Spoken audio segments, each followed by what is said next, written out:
코로나로 인해 많은 것이 바뀐 선교 지형. CGN투데이는 각 국가별, 대륙별 선교 전략과 전망을 짚어보는 기획보도를 시작합니다. 그 시작은 일본 선교입니다. KWMA 강대응 신임 사무총장의 취임 기자회견이 열렸습니다. 통일 선교의 방향과 전략을 재정립하기 위한 통일 선교원이 설립됐습니다. 코로나19로 인한 장기간 셧다운이 이어진 프랑스 교회 소식, 현지 특파원 연결해 들어봅니다.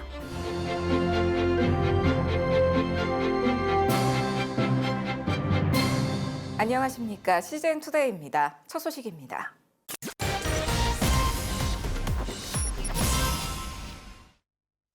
포스트 코로나 시대, 각 국가별 선교 상황을 알아보고 앞으로 나아갈 길을 모색해보기 위해 CGN투데이는 포스트 코로나 시대 선교 리포트를 시작합니다. 그 시작은 일본입니다. 김현정 기자가 보도합니다. 일본의 종교 인구는 약 1억 8천만 명, 일본 전체 인구 1억 2,200만 명보다 많습니다. 2개 이상의 종교를 믿는 사람들이 많기 때문입니다. 종교별로는 신도 계열이 약 8,800만 명으로 가장 많습니다. 전문가들에 따르면 일본인들이 종교와 무관하게 신도로서의 정체성을 중복해서 갖는 것은 두려움 때문입니다. 일본에서는 정월이나 시험을 앞두었을 때 아이가 3살, 5살, 7살이 될 때 신사마다 200만에서 300만 명씩 몰려와 기도를 합니다. 그 1년 동안 그렇게 이제 안 하면은 그 악의 기운이 자기를 이렇게 집안이라든가 이런 데 와서 괴롭힌다고 생각하죠. 그렇기 때문에 그날 아침에 쭉 가서 거기 가서 이제 참배를 드리고 거기로부터 깨끗함을 씻음을 받고 그 좋은 기운을 가지고 그대로 자기 집으로 와서 그러므로 불안과 두려움이 많은 특징을 잘 고려해 복음의 문턱을 낮출 필요가 있습니다. 아이들 3살 때 아니면 5살 때 7살 때 신도에 사는 것처럼 오라고 우리가 내가 축복기도 해주겠다고. 그러면 한 사람 축복기도를 해주죠. 그리고 정월 초하루 날도 우리는 꼭 그 원년 예배를 꼭 드렸어요. 아침에 11시부터 그 예배를 드려요. 그럼 예배 다 와요. 오히려 주일 예배 할 때보다 더 많이 올 때도 있어요. 하지만 정작 일본인들의 마음속에 믿음은 존재하지 않는다고 전문가들은 말합니다. 많은 종교와 이렇게 그 종교적인 행사에 뭐 절을 하거나 이렇게 참여를 했지만 마음속으로는 아무것도 믿지 않고 있었다고 고백을 했어요. 나는 누구인가? 난 누구인가? 나 왜 사는가? 난 어디서부터 왔는가? 나는 무엇을 해야 되는가? 어디를 향해서 가고 있는가? 난 죽으면 어떻게 되는가? 이런 질문들을 굉장히 진지하게 고민하면서 하고 있었던 거예요. 그러므로 영원한 생명을 준다는 복음의 진리, 다시 산다는 부활의 소식들을 더욱 강력하게 전달할 필요가 있습니다. 순수 개신교 기독교인은 61만 명, 교회 숫자는 8,000개입니다. 최근 30여 년간 거의 증가되지 않고 있어 일본 선교의 정책이라는 우려를 낳고 있습니다. 하지만 전문가들은 이러한 현상에 이유가 있다고 말합니다. 이미 예수님 잘 믿고 있는 분들은 연로하셔가지고 소천자도 많이 있고 또 세례를 받은 사람들 중에는 그 교회에 정착하는 게 어려워가지고 예수님은 믿고 세례까지 받았지만 그중에 꽤 많은 사람들이 한 1, 2년 사이에 교회로부터 떨어져 나가는 사람들도 꽤 있다는 거를 좀. 이에 따라 오랜 기간 회심 간증에 집중한 사역들이 필요하다는 점도 분명히 해야 합니다. 뭐 남에게 패기치지 말아라. 또 올바르게 살아라. 잘 맞춰서 살느라고 막 애쓰고 노력하고 그러면서 사는 사람들이 대부분이 많아요. 그렇기 때문에 자기가 죄인이라고 별로 생각을 못하는 것 같아요. 인간이 하나님께 죄인입니다 이렇게 할 때 깜짝 놀라기도 하고 거부감도 진심으로 회개에 이르는 그런 참된 회심이 일어나기 위해서는 깊이 알아들을 수 있도록 좀 시간이 걸리는 것 같아요. 일본 사역자들의 특징 중 하나도 고령화입니다. 젊은 헌신자의 숫자가 크게 줄어들면서 위기의식이 높아졌습니다.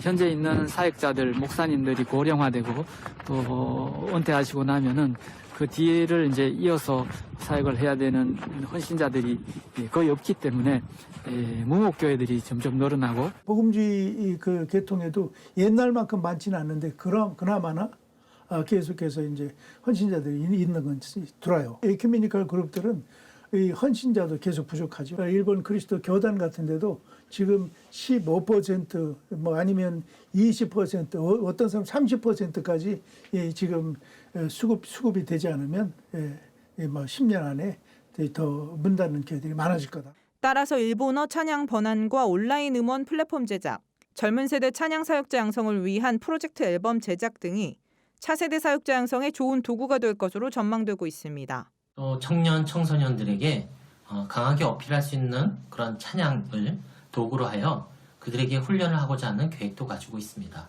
코로나가 끝나면 찬양팀 교육도 시작하려고 하고 또 좋은 재능을 가진 젊은이들과 함께 찬양 앨범을 만들려고 합니다. 코로나19로 인해 현장 예배를 드리지 않으면서 일본 교계에서는 유튜브 예배가 활성화됐습니다. 올해로 97살이 된 오야마 레이지 목사는 세계 최고령 유튜버로 이름이 알려져 있을 정도입니다. 이는 일본 사람의 성격과 아주 잘 맞는 형태라고 전문가들은 이야기합니다. 많은 교회에서 유튜브 예배가 활성화되어 있습니다. 어떤 목사님은 지난 1년 동안 구독자가 7,000명 넘는 유튜버가 되어서 선교 말씀 전하고 있습니다. 내선적인 일본 사람에게서는 동영상 선교가 아주 효과가 있다고 생각합니다. 코로나19 대유행이라는 위기 속 불안과 두려움, 개인주의가 더 강해진 일본에는 일본에 맞는 사역법이 필요합니다. CGN투데이 김현정입니다.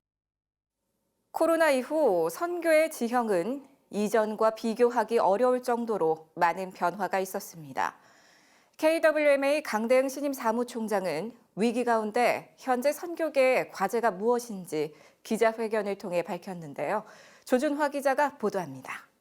최근 서울 동작구에 위치한 CTS 빌딩에서 강대응 KWMA 신임 사무총장 취임 기자회견이 열렸습니다. 강대응 신임 사무총장은 한국교회의 건강한 선교를 위해 선교 사역자들 간 합의가 필요하다며 그 중요성을 강조했습니다. 한국교회 중요한 선교적인 이슈들을 선교와 관련된 사람들이 만나가지고 계속해서 선교적인 합의를 이루어가서 한국교회 선교가 건강하게 나가야 되는데 그런 일에 저는 쓰임을 받고 싶고 제가 그런 일을 하기 원해서 이 KWMA에 이제 출마하게 됐고요. 강대응 신임 사무총장은 KWMA가 앞으로 해나갈 일들에 대해서도 전했습니다. 먼저 선교단체들이 사역을 잘 해나갈 수 있도록 KWMA가 촉매 역할을 감당하는 겁니다. 다음으론 KWMA가 한국식 선교 모델을 통해 글로벌 사우스 등 비서구권 교회의 선교를 돕는 일입니다. 코로나 시대를 극복하기 위한 선교적인 전략으로서 언어권 선교사에 대한 인식을 바꾸는 일도 있습니다. 다양한 이유에서 한국으로 돌아온 선교사들이 한국의 이주민들을 대상으로 사역할 때 그들 또한 선교사라는 인식을 가져야 한다는 겁니다. 예를 들어 태국 현지뿐 아니라 국내에서 태국인을 대상으로 사역하는 사람 또한 태국 선교사로 불러야 한다는 겁니다. 국내에서 다문화권에서 사역하는 사람을 국내 사역자라고 하면서 이 언어권 선교사 이름을 붙여주지 않으니까 교회 입장에서는 어감상으로 별로 이렇게 후원할 마음이 안 드는 그럴 수도 있는 거거든요. 그래서 저희들이 선교사 명칭을 먼저 바꿔서 이분들이 프라우드하게 사역할 수 있도록 하고. 또한 강 사무총장은 선교계 리더의 고령화가 진행됨에 따라 30대, 40대, 50대 등 다양한 연령층의 젊은 리더십을 세우길 바란다고 전했습니다. 강대응 사무총장은 기자회견 중 KWMA의 행정력 보완에 대해서도 언급했습니다. 최근 진행된 KWMA 정기총회에서 사무총장 선거 관련 정관의 빈약함이 드러나는 등 행정적인 측면에서의 문제점들이 다수 노출됐기 때문입니다. 이에 따라 KWMA는 지역교회 목회자, 선교단체 리더, 전문가들과 함께 정관 개정을 진행 중에 있습니다. 최근에 총회를 통해서 드러난 문제가 많이 있는데 그 중에 하나가 이제 거버넌스 문제입니다. 그래서 저희가 거버넌스를 포함한 정관 개정을 이제 지금 이번 금요일부터 시작을 합니다. 그러면 법적으로 가도 우리 자체가 가지고 있는 정관 개정이 뭐라고 하느냐 여기에 첫 번째 해석을 하게 되거든요. 그래서 더 이상 행정적으로 흔들림이 없도록 그렇게 보완하도록 하겠습니다. 코로나 이후 선교계가 많은 변화와 마주하고 또 다른 도약을 위해 중요한 시기를 지나고 있는 만큼 한국교회가 서로 지혜를 모아 함께 위기를 극복해 가길 기대해봅니다. CGN투데이 조준하입니다. 북한 교회 재건을 준비하고 통일 선교의 새로운 이정표를 세우기 위해 대한예수교장로회 고신총회가 최근 통일 선교원을 설립했습니다. 교단 내 흩어져 있는 단체들을 한데 모으고 미래 지도자를 양성하기 위한 인적 발굴을 준비하고 있습니다. 자세한 소식 정지선 기자가 취재했습니다. 예장고신총회 내부기관인 통일선교원이 최근 총회선교회가 있는 대전에 센터를 마련하고 설립 예배를 드렸습니다.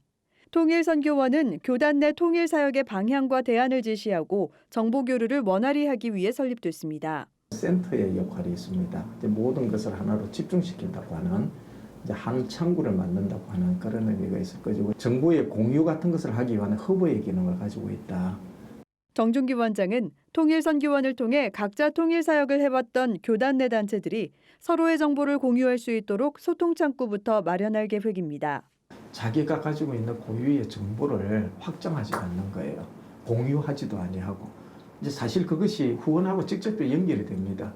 그 다음에 그 선교 단체의 존립 문제도 있습니다. 이게 교단은 그러한 장이 마련이 됩니다. 이미 교회라고 하는 교회의 연합체잖아요. 그리고 기구가 노회라는 기구도 있을 뿐만 아니라 총회 안에 연합된 기구가 있고, 그 중에 가장 좋은 것은 뭐냐면은 교단이 파송한 선교사들이 전 세계에 다 나가 있어요. 이들을 통하여서 플랫폼 역할이 가능해요.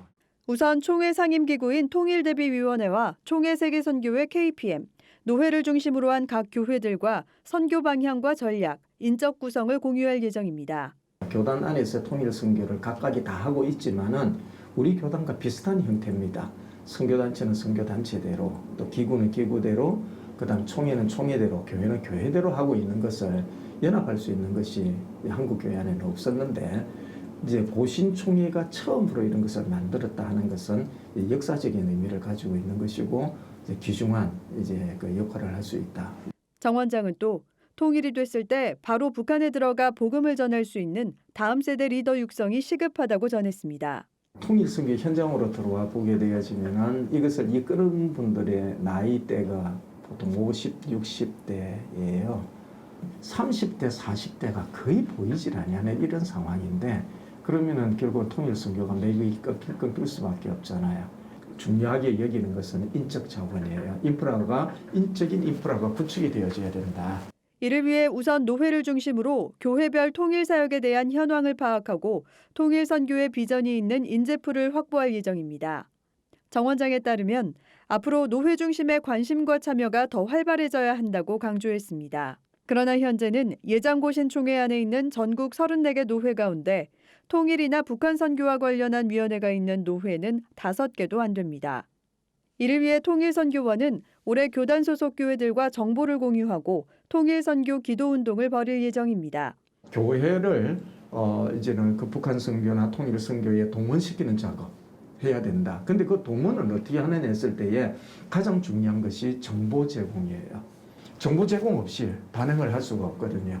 지금 현재 북한에 대해서 어디로부터 정보를 제공을 받느냐 하면은 매스미디어를 통해서 되게 받는데, 이게 시각이 진보 아니면 보수라고 하는 이념적 시각으로 받아들일 수밖에 없거든요. 기독교인들이 받아들여야 할 것은 성경적 배경이란 말이에요. CGN 투데이 정지선입니다. 2차 코로나 대확산으로 누적 확진자 수와 사망자 수가 유럽에서 가장 많은 국가가 된 프랑스. 교회들의 모습은 어떠한지 현지 차희석 특파원 연결해 들어봅니다. 차희석 특파원. 네. 코로나19로 인한 프랑스의 현재 상황 전해주시죠.